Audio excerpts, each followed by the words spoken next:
because I heard a lot about goal setting, and I heard that you were measuring things. Just a small proviso that bothers me. There's a phenomenon called the romance of teams. Even in Montreal, all of the players on the Montreal Canadiens team, despite what's going on now in the win-loss column, they're happy to be on the team. I heard a lot of happiness and pride from the panelists this morning. That's called the romance of teams. People like being in teams.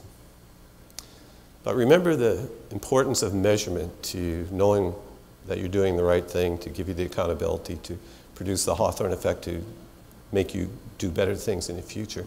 I'm a little concerned with the paucity of measurement, obviously, in our healthcare system. I'm slightly afraid that if we get into teams and we don't measure, the care gaps may get bigger because of this romance of teams phenomena.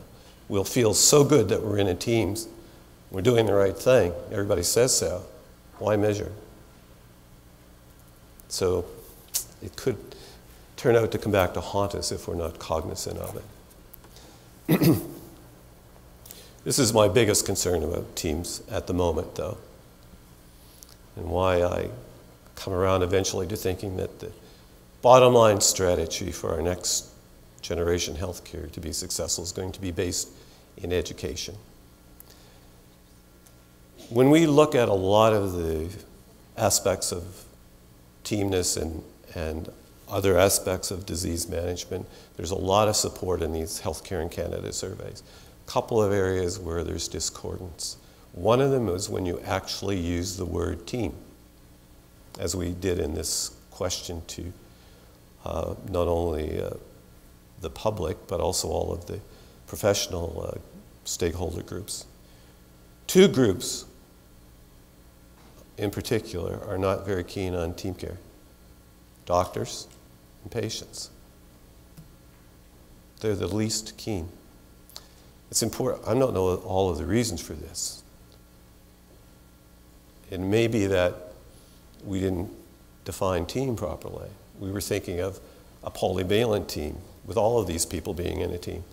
Maybe physicians and patients think that that covenant between my doctor and me, or me and my doctor, is a team.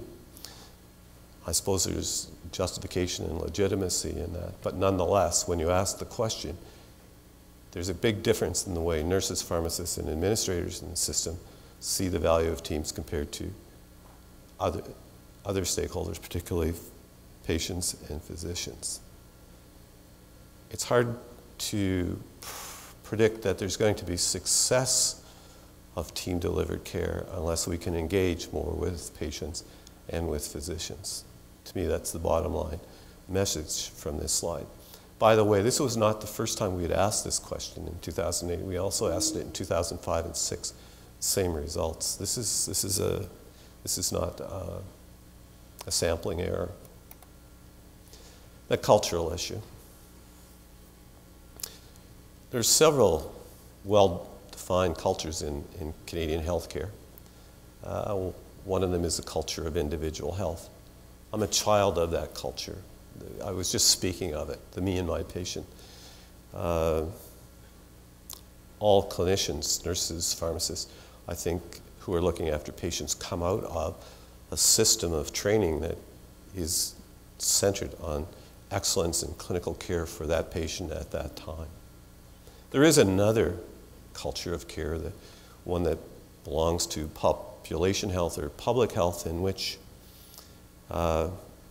people become concerned for the well-being and the best care and outcomes for whole populations. It's the phenomenon that happened to me about 1988 when I went from Halifax to Edmonton, because I developed this sense of being responsible for all of the heart patients rather than my heart patients, that proprietary individual sense.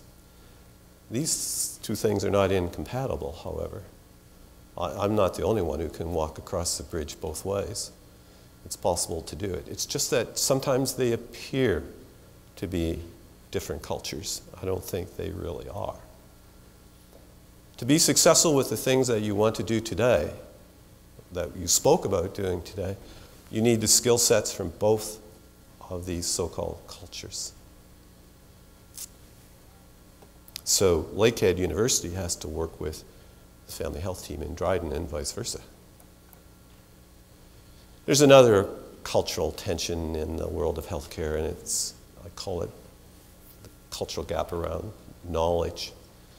If you work in a university, you're very familiar with Mode 1 knowledge. That's the kind that's funded, the production of that knowledge is funded by the CIHR or the Heart and Stroke Foundation. Its purpose is to add new knowledge to the knowledge base that's there. The driver really is a new creation of knowledge. It's a homogeneous group, specially driven. Governance is by academic peers.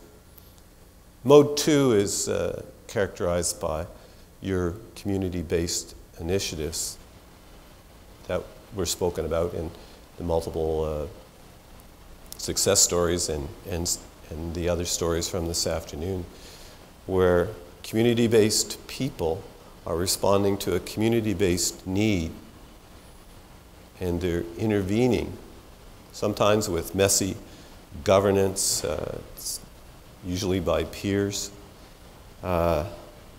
co-workers. The interventions and the outcomes are often these process steps that you were talking about. They can be the measurement and the communication of the measurements around what you're doing. I believe that both of these types of knowledge production, however, are valid. And I think increasingly people are coming to realize it. But there's still this cultural tension, and it's well to be aware of these challenges in the current situation if we do want to move to a next generation that is better.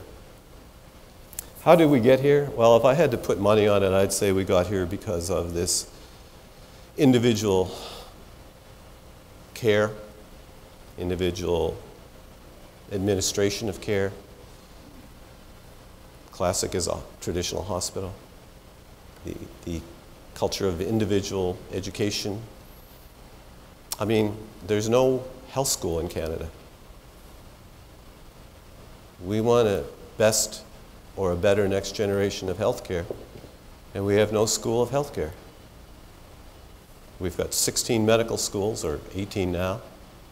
I don't know how many schools of pharmacy and schools. I never took one class with a nurse, a pharmacist, a rehabilitation medicine. So that's the importance of what's going on in the communities here in the Northwest LHIN. I think that you are leading, you're breaking a pathway as how to immediately, using existing resources, develop practical and practically applied interprofessional care without having had very much weigh in the benefits of interprofessional education. But you still have to overcome these cultures of the silo of the individual, everything. I'm a cardiologist, I'm a specialist in one organ, let alone a whole body or a whole population. So these are bridges that need to be crossed. So our culture of individualism is perhaps not set us up perfectly to go to the next generation, so we must be aware of it. The other major problem, I think, that's produced where we are, these things like the care gaps, we have an assumption of intended best care which does not match the measured care. We're assuming that we're practicing at a very high level, but the measurements are proving us wrong.